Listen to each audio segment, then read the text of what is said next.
Thanks everyone for sticking with us. Obviously, you know, this is a press launch at the end of the day, but it was nice to be able to open up the demonstration and the presentation to also our OEM customers in the audience, in case you're wondering, was you know, employees of all of the different MNC OEMs who operate in Australia. You know, your HPs, your Azuses, your Toshibas, etc. They're all going to their showcase. They've put a lot of effort in pulling together a great showcase for you all to see. And also, of course, we had other people in the audience here, but it really is about you. So let's kind of get down to it in Q&A. GB's here to answer anything you want to ask him. And I'm happy to field any questions on the Australian market as well. So, David, hi. Get your mic. I feel so far away from you. Great, hi, David Flynn from Australian Business Travel. Now that the Core M is gaining more of a mainstream presence with Intel, how would you differentiate for the average consumer the difference between a Core M processor and what you might call otherwise the standard Core lineup? Yeah, Core M processors really optimized for that performance tablet and a two-in-one kind of experience. That's the optimization point. You know, that's where we target the right thermals, the right battery life, you know, the right for that form factor. And then the Core I performance line again is, you know, for that kind of very thin, you know, very stylish, you know, notebook line that I talked about. It's really a matter of just, you know, our customers and ultimately our direct customers and ultimately end users choosing between, you know, where they want to, what the optimization point is. Is it, you know, full performance of the mainstream Core I processor in a super thin notebook, or is it, you know, the optimization around a super thin, long battery life and a performance tablet or a two-in-one? That's how we position them. And we've got new badges too, right? And we have brand new badges. I talked about that. I mean, two big things in the announcement. New 6th generation Core badges to make it super easy for people to recognize 6th generation Core, which is important. And the second thing is on the Core M family, we did levels for the first time. So that's new.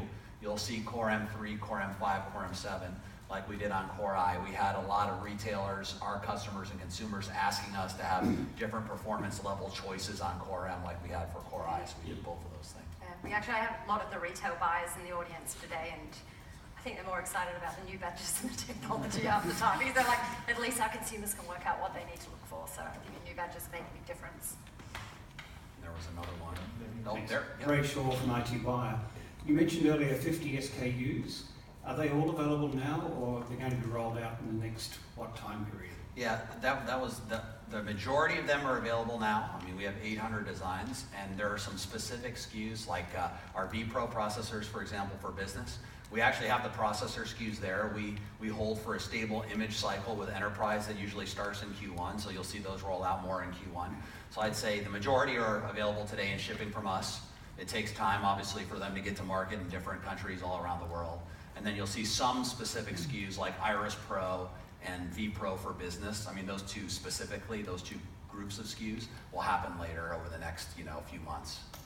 Yeah, and Ray, and into the beginning of next year. I mean, just on the consumer front too, Ray, in Australia, like there is just like every week we're getting more and more designs coming in, so it's moving really fast. Obviously, it's Christmas. In Australia, we go straight into back to school as well, so no one wants to miss that buying season. So there's a lot of effort by the retailers and the OEMs to get products fast to market in Australia.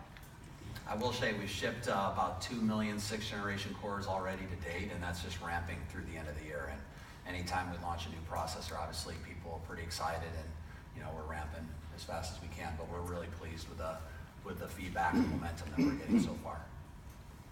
Yeah. Sorry.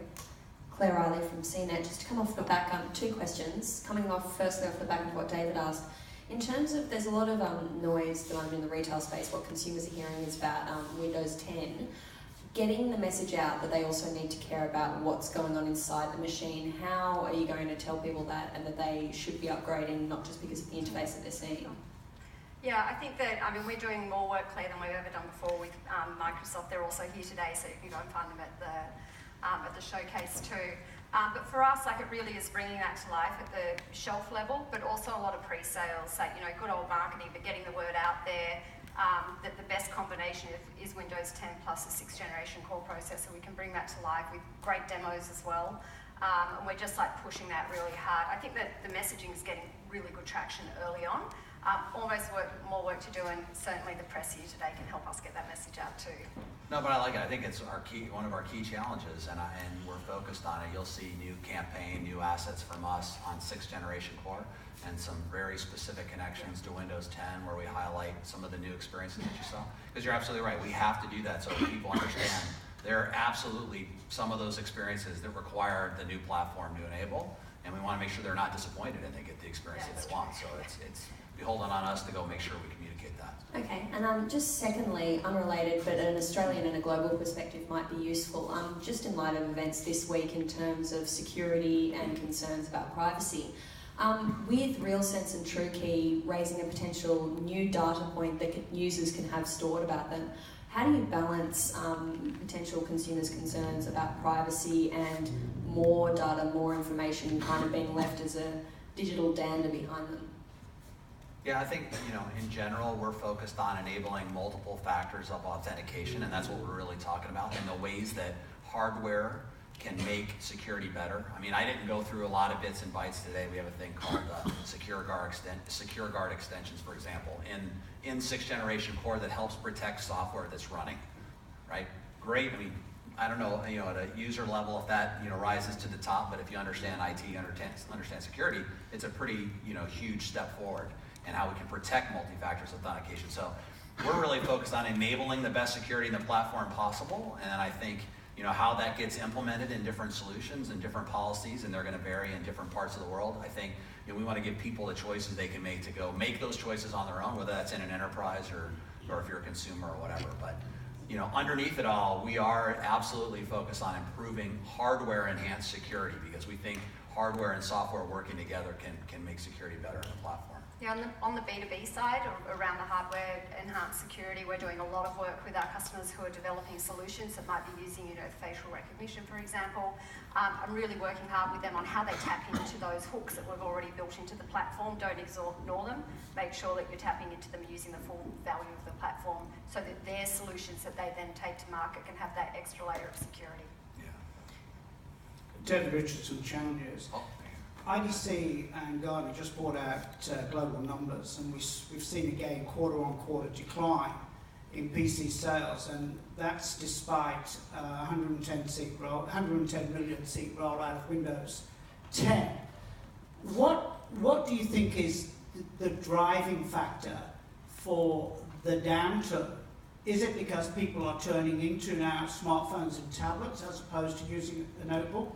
And secondly, we've also seen a lot of new design form factors coming through, particularly 2-in-1. You've had the Lenovo Yoga Pro 3 type format, which actually took off in retailers here. But overall, globally, we're seeing this quarter-on-quarter downturn.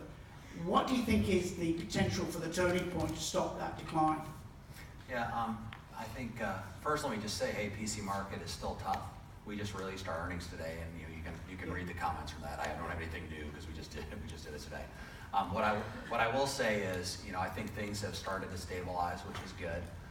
If you look kind of inside so one, quarter to quarter, we do sell in, right? I mean, to OEM, so we can see, things starting to stabilize. Our quarter-on-quarter numbers were actually up. That's what was in our earnings. You'll see that. So Q3 was better than Q2, which is good. Year over year, still down, to your point. So still a tough environment.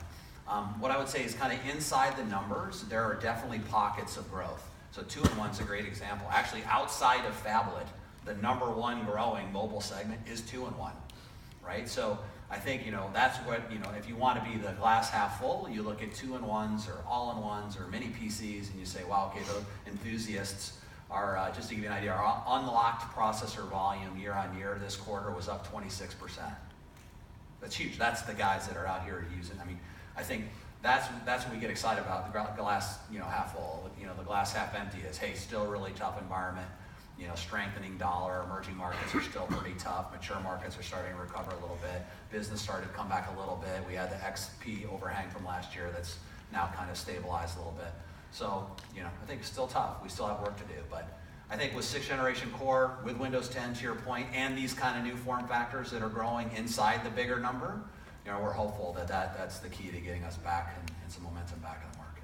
So that was a long answer, but I hope that helped. Yeah, David, just an Australian perspective there too. Yeah. Certainly we're never complacent, but the Australian market's like flat to slightly up this year, so we've had a really great year. And that's been pretty much driven by the uptake of 2-in-1.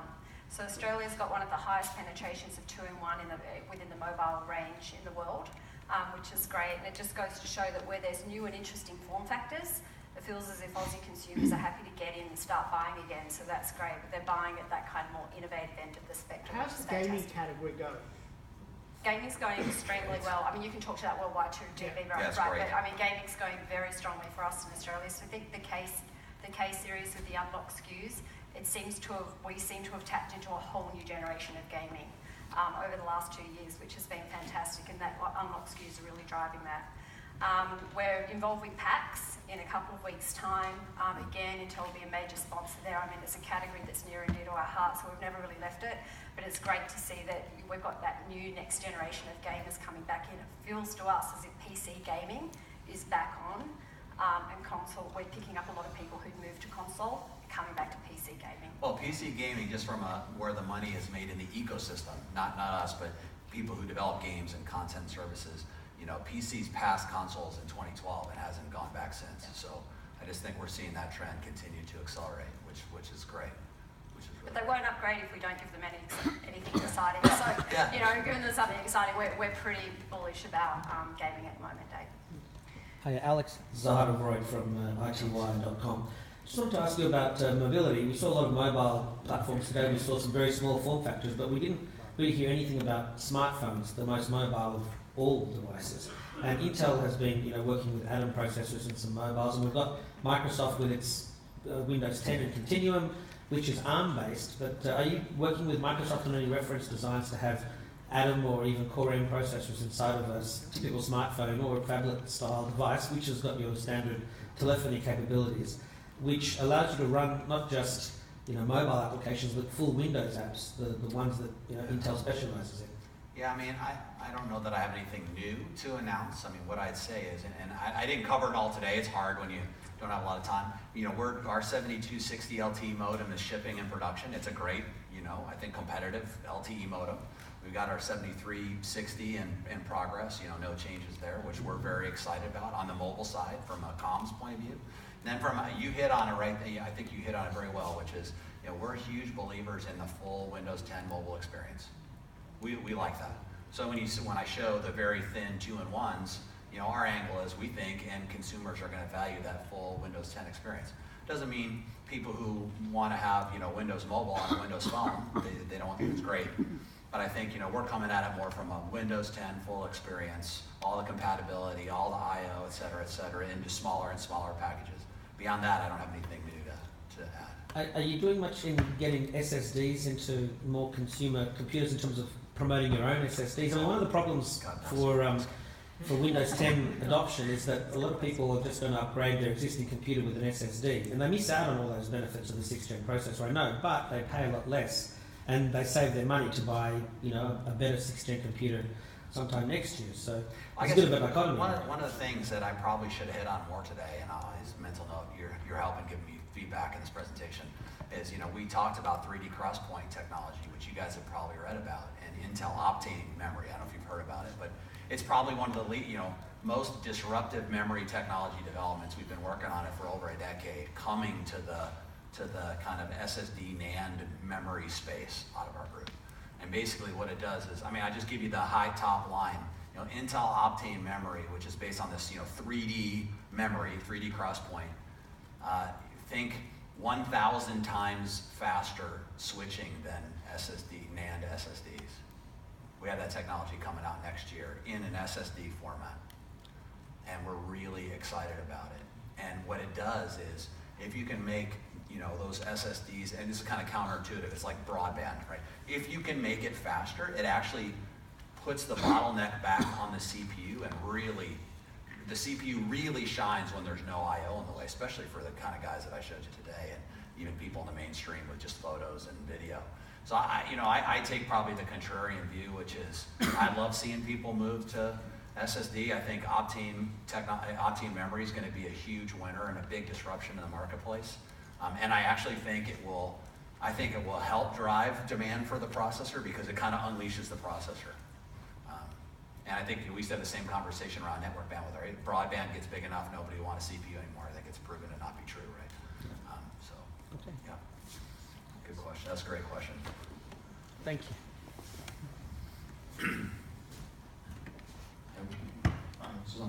Chris Duggan said, Dina, you said that you brought out the M differentiations because your customers are asking for it. Yeah. Who the heck's asking for a mobile Xeon? Who the heck is asking for? Oh no, you know what? There are a lot. I mean, and this is funny. I used to be an engineer. I mean, it was back in the day. I've since moved. But I mean, we have a ton of engineers at Intel, and there's lots of end user customers that are engineers that I know that do design and other things. And having a mobile platform that they can actually move around that has workstation class performance is very valuable. It's very, period. I mean, I think just end user customers who want mobility with ECC memory, with the application certification, I mean, that having those capabilities is very important for them. And those are the kind of folks that want it. It's a lot of work for shipping a few percent of units, isn't it? It's a lot of work for, I don't know, I mean, it's an important audience, and you know, I think it's a big enough audience that it makes sense for us to do a mobile Xeon for the first time. We're only going to sell 20, 30 in Australia? I mean, I don't know how many we Oh, sell. I'm not really into forecasting. Let's work on Kate's annual goals But while we're sitting here. yeah, like we're doing that. I'm pretty sure we'll sell more than 20 or 30. Yeah, okay. Yeah, pretty sure. Yeah. I mean, there's a lot of CAD, a lot of graphics designers, a lot of electrical engineers, a lot of mechanical engineers, a lot of civil engineers. I mean, I think people who want to do that kind of work but be on the go, I think it'll be a great solution. And you're right, it's not hundreds of millions of people, but Yeah, I mean, it's interesting when you go out into the field and you see how people are using classic laptops and really using them for workstation class applications. So I would automatically look at those people and go, hey, something like this might make sense. we're out with guys doing like energy and oil and gas exploration out in the field. Yeah. These guys love this stuff for modeling and all sorts of work they do. Yeah. Hi, Yeah. I'm user from Udin.com. I'm wondering what's the meaning for Intel to put the overclocked version processor in the mobile device? Will you provide a more performance for the gamer, or just more fun for the geeker? I think it's both. I mean, I think obviously it's important for the gamer. It's also important for just in terms of tuning performance for some of the content creation and some of the other more intense workloads on the platform. I think about it this way: is sometimes it's more about, hey, I've got a notebook and I'm gaming with family or friends, and I'm going to move it from one place to another, and then when I'm there, hey, I'm plugged in, I can go full tilt, overclock the thing, highest performance possible. You're not, that's what you want. So I think having that flexibility of, yep, it's mobile, it's portable, I'm running in kind of a normal mode when I'm out and about. Hey, I arrive at a friend's house, we're having a gaming party, we're doing, okay, now I'm going to overclock it and get more performance, great. And I think, again, there's a segment. Really the PC, and I think you see this, the evolution of the PC, you see a lot about segmentation. You see the market, I think you see just on this stage, the segmentation of really starting to focus specific, not just the CPU, but specific platforms at specific segments. Compute stick attaching to televisions and digital signages, mobile workstation for designers, full-end, high-end gaming systems for people who want immersive gaming with 12K, 4K displays. It's a lot about segmentation, I think, but that's how we make it more relevant, that's how we make it more exciting, that's how we get the momentum back. We've got to provide the right solutions and do it in a way that, is meaningful and people care about. Yes, sir. I'll try without the mic. Yeah, you could try it out.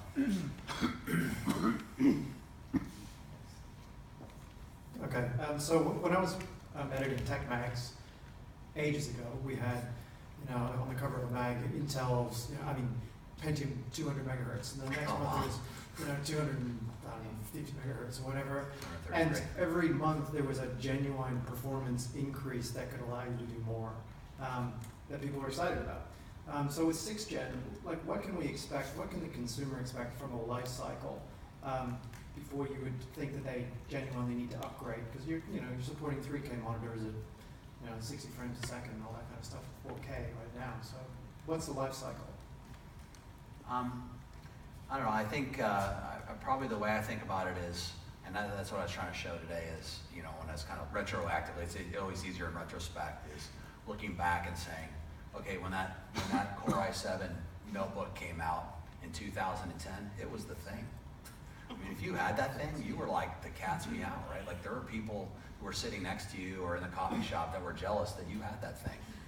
And I doubt if we were sitting back there then that we'd be thinking about, I mean, a big wave surfer with 3 GoPro cameras with wide lenses and a little device that he's out surfing with and stitching video together. And you think, oh, that's just enthusiasts, nobody does that. Actually, they do. There's lots of people taking GoPro videos and trying to shrink them down into little, you know, little videos and share them with friends. So it's become, I probably would not have, no, I certainly would not have called that personally, you know, in 2010. So I'm not trying to cop out. I'm just saying, I don't know exactly how things evolve, but I think if you look at some of the areas now that we're focused on, and it's not just about performance, it's also about, you know, transcoding and, you know, all the plumbing that we put inside for graphics and media and gaming, and I mean, to deliver that experience.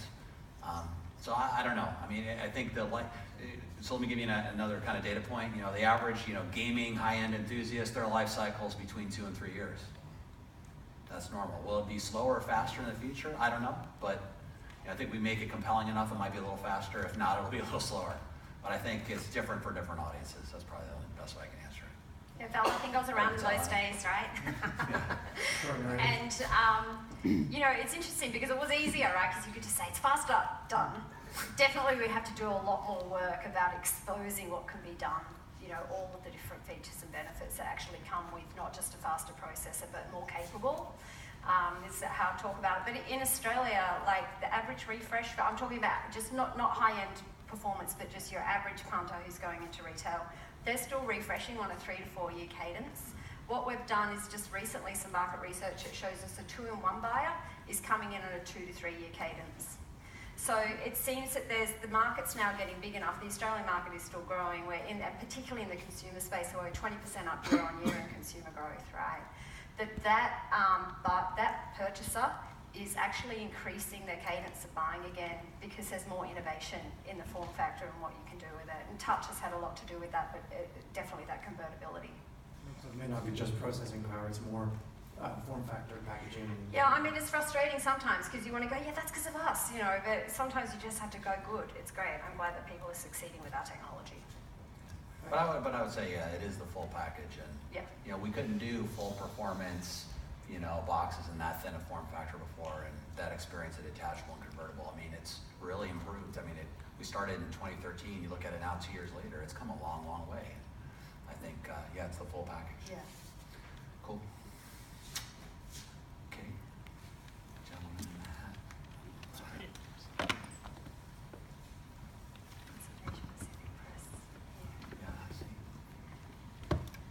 Hi, Dominic Sharif from NitroWeb. This year from Intel has been quite unusual in that we've had 4th, 5th and 6th generation products in the market at the same time. Can you just overview what happened? Yeah, it's a great question. You know, my day job, I was doing all of the client stuff today. I run the desktop business, the gateway business, the stick, all this. That's my normal job. So I have a peer that does notebooks and tablets. I'll give you an example because the desktop business is a great example.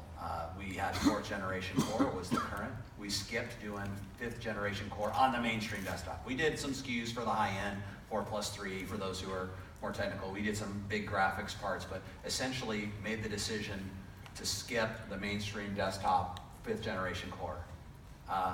Absolute mistake. You know, while I'm the GM, it won't happen again. And you know, now we're on 6th generation Core. So one of the other things I get bullish about, back to the TAM question, is we haven't had a new mainstream desktop platform in 2 years. Well, that doesn't help, right? I mean, we need to drive innovation experiences people care about. So I think, you know, I think that you'll see us and me specifically, I'll own that, very focused on having an annual beat rate, great innovation in the platform, staying current across the board, and you shouldn't see that 4th, 5th, 6th. It should be going from 5th to 6th, you know, and then we'll go 6th to 7th. But, would there have been any advantage in terms of delaying Skylake a bit to stabilize Broadwell, for example, and especially with what we've discussed earlier in terms of the PC market share, you know, going up and down? Because Some people see Skylake a bit rushed, from the desktop and mobile point of view, rushed to market, especially with some Broadwell parts, very late, not very late, but introduced not long before August. No, I mean, I think internally, I'll let Kate comment here. I don't feel like we've rushed it. Certainly consumers, there's 3 big retail cycles a year, and people always want new and innovative and exciting. I just think philosophically, when we have something new and exciting, we don't want to hold it back. So I don't feel like we rushed it. I don't know if you want. Yeah, no, we didn't hold anything back. But from the 5th generation on mobile point of view, it was it's unusual to have 5th generation launching the start of the year and then 6 now. That, it's kind of exhausting. I guess the upside for the Aussie consumer is during that peak season of that January, February back to school, they could get the latest and greatest that was available then, which was 5th gen, and up until now, it was definitely the best product they could be buying. And I'd attribute a lot of the first half growth that we had in Australia to 5th gen launching. There's no question, so it's just really interesting. Now we've got 6th gen now, so people who got 5th gen, they might be a little bummed out. But for people who've been hanging on for 3 years, now's the perfect time to buy. One final point coming off what you just said about the older PCs. During the Skylake launch, Intel was focusing on what advantages Skylake had compared to, as you said, the 3-year-old PC, the 5-year-old PC, Core, 1st gen, Core, and so on. However, obviously going from 4th to 5th to 6th, the differences are much more minor compared to the older one, especially to Greg and John as well. If there's one thing you want somebody to take away about Skylake in terms of the features, which one feature would it be? You go with that first. See if we agree. I never want to do that to you while we're sitting here. No, I think even gen on gen, I would say, kind of on the mobile side, which is typically how people come at it, I would say it's energy efficient performance. So the performance was definitely better gen on gen, and the battery life improvement was huge. And then I think graphics, I compared it to a 5-year-old would be number 2, where I said, hey, graphics, we've been on this kind of exponential trend of improving our integrated graphics, which is important in these very thin systems. And just to give you an idea, I said versus the install base 30x.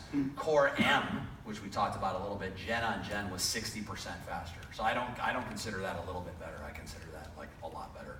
So I think, yeah, we talked about it less. True, just because I think the message was more for that big install base of users who maybe haven't upgraded in a while. But gen on gen, there's still some good. I would list those 2. So yeah, and for Australian marketplace, energy efficiency, particularly battery life and performance, is just like hands down the number 1 biggest driver. The frustration point for Aussie consumers is battery life. So anything we do around energy, that's what we sort of lead with most. Thank you. Thanks, Kate. Never contradict Kate. Yeah. Oh, somebody. I don't know. I should direct traffic. I should let them direct traffic. Sorry. Dominic, pass it that way. You can do a thing where you throw it up here and throw it back there and see who gets hurt. Please start from Bendigo. When you had the Ultrabooks and people were actually following that Ultrabook naming convention, you basically had a spec that people could follow to make this computer. I'm not sure if you still have that spec, but do you have one for 6th gen, for all-in-ones, for 2-in-ones, and are people obliged to follow it? Wow. Do you want to talk about Ultrabook? I can talk about it in general. Yeah, I think Ultrabook's still pretty prevalent in business, and a lot of times, especially in enterprise, people spec and Ultrabook, and we have a recipe for what that is. So that's still true to this day, largely in enterprise, because I think it was used kind of shorthand for that spec. When people are doing bids, it's just easier to say, I want an Ultrabook that at least looks like this, which is great.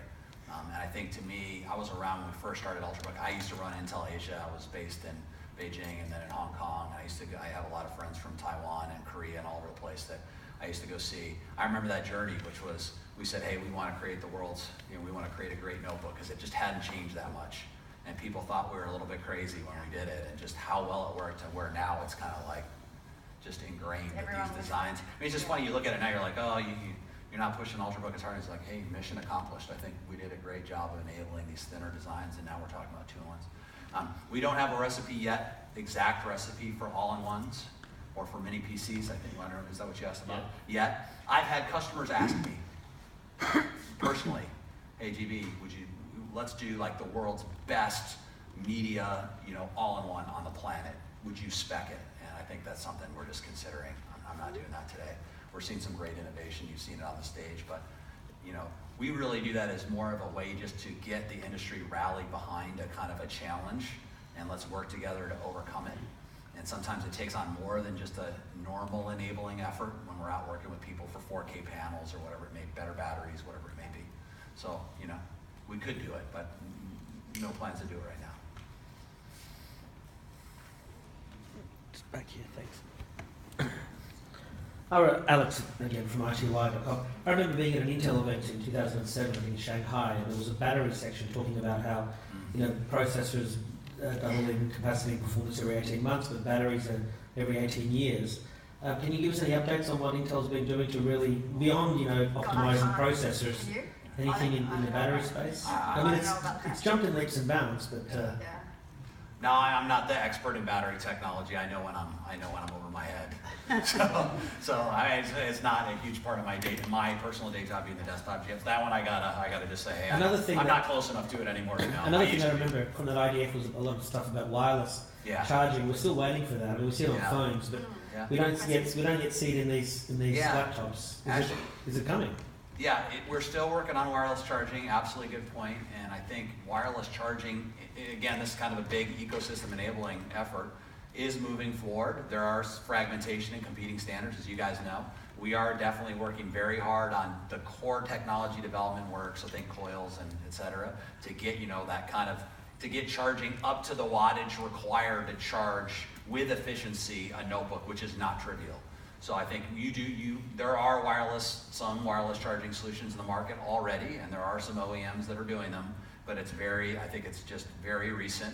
And, you know, our goal is certainly to scale up to that kind of, you know, 15, 20 watt capability so you could charge a notebook, you know, full on notebook wirelessly. So still a priority for us. So yeah, don't take the absence of a slide today as that it's not important, still very important. And we're working on WiGig and wireless docking as well, which is, we're seeing some really great traction with our OEM partners and guys starting to do enterprise docking SKUs, you know, to remove those cables as well, which we think is really exciting. You guys are like really, it's great. I say Australia is very tech savvy. Any other questions from our Asia Pacific guests? Press? I would be like, what's on my Okay. Better not, I get in trouble. There's one over there. Start speaking Mandarin, I'll get in trouble. Here we have. I'm also brought from Korea. I think desktop PC market is very depressed. When PC and assembled PC is not like the old days. I expect Skylake for desktop PC can change the atmosphere. And what is Intel's strategy or the biggest strength according to this issue? So sorry, So it's the biggest strength for Skylake? Yeah. For desktop in particular? Desktop. Yeah, you should take that one, it's your job. No, I'll answer it. I can answer it for consumer and business. I'll go consumer because I was assuming that's where it's coming from. I think in consumer, huge thrust based on, you know, gaming and extending into VR and augmented reality, et cetera, which you see us starting to unlock here. We're very excited about that and its ability to change the trajectory of the market. I said earlier, the gaming enthusiast market for us in total is up 26% year on year, so we're seeing that pay off. Then huge focus on content creation and consumption. That's why I demonstrated it today, is we really want to accelerate our efforts to help people, you know, create content and consume all kinds of content online. If you look at any of the trends around, you know, video, photo, music, I mean, it's just, the trend's overwhelming, so we want to optimize the platform for that. And then the third is really in desktops in specific, and I didn't talk about as much today, is kind of the desktop PC as a home hub or kind of a server or appliance in the home. It typically is a shared device. It kind of operates like that hub in your house. We want to optimize that experience. Those are three big desktop specific focus areas that we think will help drive growth going forward. We think 6th generation, a lot of what we built in a 6th generation core was with that in mind. And as we build our roadmaps out for the future, we'll be optimizing along those three vectors. Okay. Great. We good. We worked together for so long. It's so nice I know, to be back. yeah, it's It's really lovely. nice to see you. I think we're done. I'm not. Oh, no. one more. Oh, here we go. Ego. There's Somebody else drinks speaks. at the showcase. Somebody else speaks in Chinese. Quite dangerous. Hello, my name is Pat from Thailand. Do you have some environmental perspective or environment view in the new generation of this processor? Maybe in terms of production, in terms of client users, or after use? Thank you. Okay. Well, I think, and I don't know, there's a lot of different angles that we can come at it from. Kate hit on the big one, which is, I think, just as we go drive energy efficiency and power consumption down, I think that's something that we've made some great progress on. I think it resonates really well with consumers in different parts of the world. In terms of our manufacturing process, I think you know, or maybe you don't, and we could do a follow-up on it. You know, we have a big focus initiative on, you know, conflict-free minerals in all of our processors, which we're pretty proud of. You know, I'm from the United States, you know, where we do a lot of our production, and, you know, we're the largest consumer of renewable energy in the country. So I think we're pretty proud of our, you know, if that's what you meant by environmental, we're pretty proud of our activities around being responsible in the ingredients that we build in our processors and products, as well as, you know, our ability to help consumers conserve energy, but also with our products, and also our use of renewable energy. So, you know, I can always talk to you more about that afterwards, but it's something that we're definitely focused on and pretty proud of. It's interesting actually with the Intel broadcast studios that we're rolling out in the Opera House here. One of beyond the performance increases, the Opera House holds themselves to very high environmental standards, and one of the things that they were blown away was you know, the energy efficiency of the processor once they upgraded it. So they're like, wow, you know, this gets us in our sort of environmental score. So it's interesting when you're working in with customers and you're like, oh, okay, well that's cool, chalk that one up. But you know, they were like, it's fantastic because it just reduces their energy bills by so much. Okay. Okay, so with that, thank you all very much. Appreciate all the great questions, and look forward to seeing you over in the showcase. I think there's